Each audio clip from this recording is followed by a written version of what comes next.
கிறிஸ்துவுக்கு அன்பானவர்களே, இந்த நாளுக்காக ஆண்டவரை ஸ்தோத்திரிக்கிறேன்.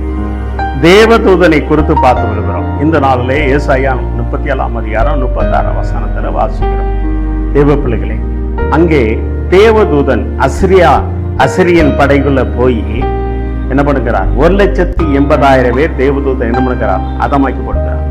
இந்த அசிரிய ராஜா என்ன பண்ணுகிறான்னா, அநேக நாட்டுகளை அவன்கிட்ட படபலம் அதிகம், அநேக சின்ன சின்ன நாட்டுகள் எல்லாம் தன் வசப்படுத்திக் கொண்டு கப்ப கட்ட சொல்லுகிறான்.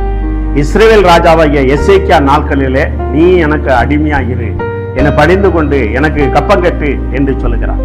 எசேக்கியா ராஜா தேவனுடைய பிள்ளை. அவன் யாருக்கும் அடிமையாக இருந்தவர் இல்லை. எசேக்கியா ராஜா நாட்கள தான் அணையை கட்டி தண்ணி ஊருக்கு கொண்டு வந்தவன். இப்பேற்பட்ட எசேக்கியா ராஜா அவன் தேவாலயத்துல போய் தேவ சமூகத்திலே அவன் அந்த அசிரிய ராஜா ஓலை அனுப்புனதை தேவ சமூகத்துல ஒப்பு கொடுத்து அவன் என்ன பண்ணுவான்? இன்னெல்லாம் இப்படி அனுப்பி இருக்கிறான்னு சொல்லி ஜெபம் பண்ணுவான்.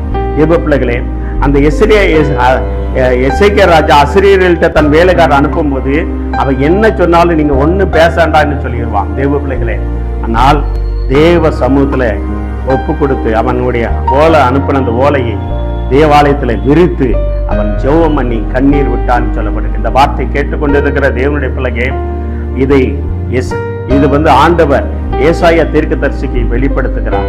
ஏசா தீர்க்கதரிசிகமாக அவன் பேசுகிறார். தேவன் பேசுகிறார். அந்த வார்த்தை கேட்டுக்கொண்டிருக்கிற தேவனுடைய பிள்ளையே, நீ சொல்ல வேண்டிய காரியம் தேவ சமூகத்துல சொல்ல. யுத்தம் உனக்காக ஆண்டவர் பண்ணுவார். உன்னை யாரும் அடிமைப்படுத்த முடியாது.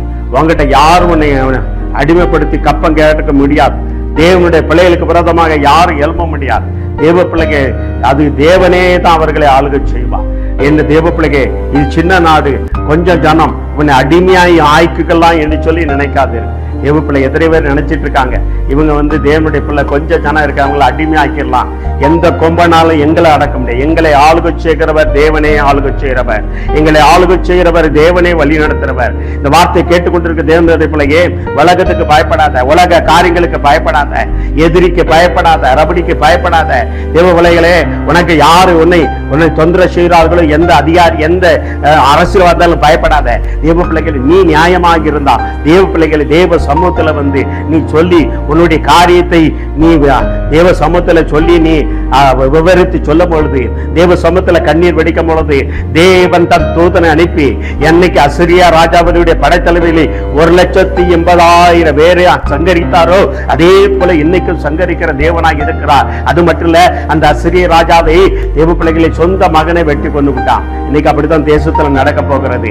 தேவ பிள்ளைகளே, நாங்கள் வரையில் ஆளுவோம் என்று சொல்லி இந்த தேசத்தை கெடுத்து கொண்டிருக்கிற அதிகாரிகள், எனக்கு கப்பம் கட்டணும், எனக்கு கீழே தான் வாழணும், நாங்க சொல்றதான் செய்ய நினைக்கிற தலைவர்களே, அதிகாரிகளே, தேவன் யுத்தம் பண்ண போறார்.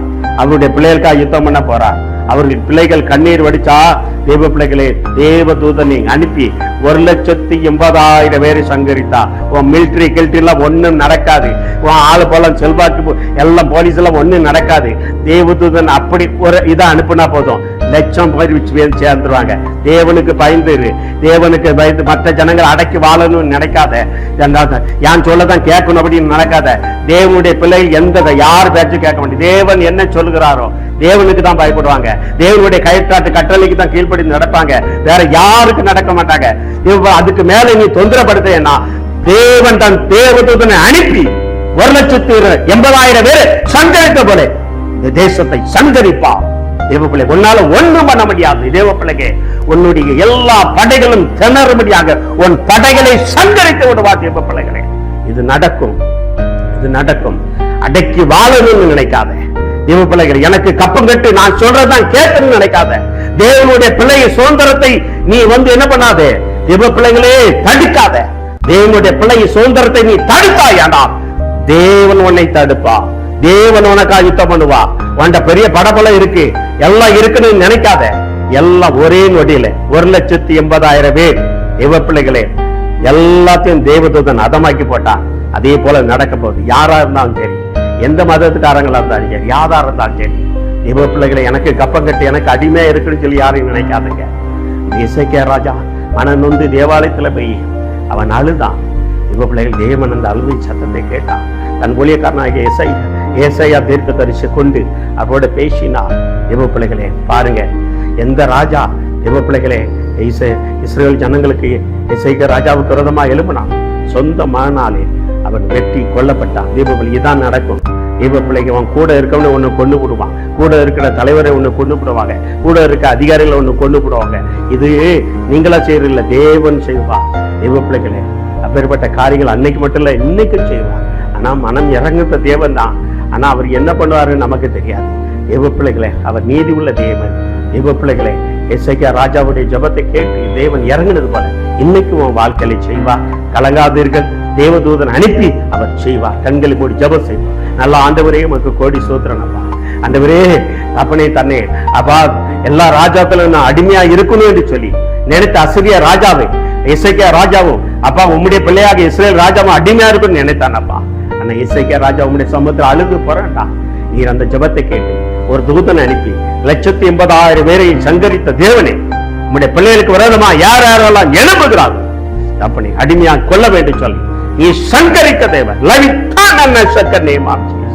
உம்முடைய வல்லமை வழங்கப்படும் இயேசுவின் நாமத்தாலே ஆசீர்வதித்து ஜெயம் எடுக்கிறோம். நல்லதுக்கும் தெரியும். ஆமென், ஆமென், ஆமென்.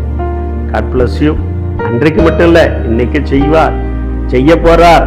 தேவ பிள்ளையே மனம் திரும்பும். ஆமென்.